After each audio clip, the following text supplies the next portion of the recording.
In today's video, I'm going to teach you how to find your Slack Workspace ID.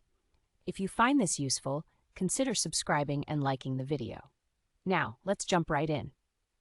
The first step is to open Slack in a web browser. This is important because we need to look at the address bar. So go ahead and log into your Slack account using your preferred web browser. Once you're logged in, take a look at the URL at the top of your screen. You'll notice it follows a specific pattern. It typically looks something like this: app.slack.com/text/c/xxxx/c/xxxxx. This URL structure holds the key to finding your workspace ID, so pay close attention. Next, let's identify the workspace ID within that URL.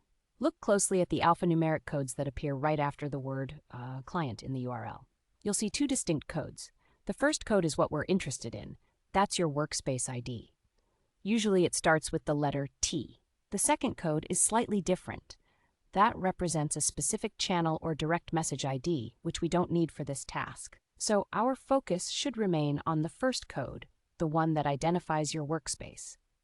Now, just to make sure you're holding the right ID, let's verify it. Click around to a few different channels or direct messages in your Slack sidebar. As you do this, watch the URL change in the address bar. You'll notice that the last segment of the URL, the one related to the channel or DM ID, will vary based on where you are clicking. However, the first code, your workspace ID, will remain unchanged no matter which channel you navigate to.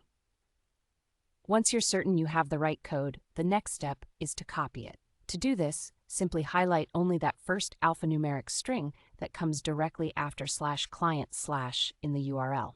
Make sure to be precise when you copy it, as even a small typo can cause trouble later on, especially if you plan to use it for integrations or troubleshooting. And that's it. You've successfully located your Slack Workspace ID.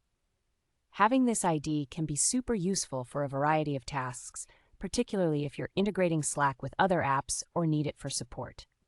If you follow these steps, you'll be able to find your Workspace ID whenever you need it.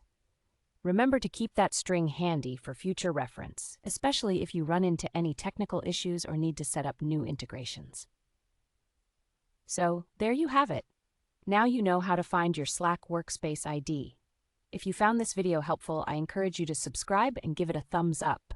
Your support means a lot, and it helps me create more content like this for you. Thanks for watching.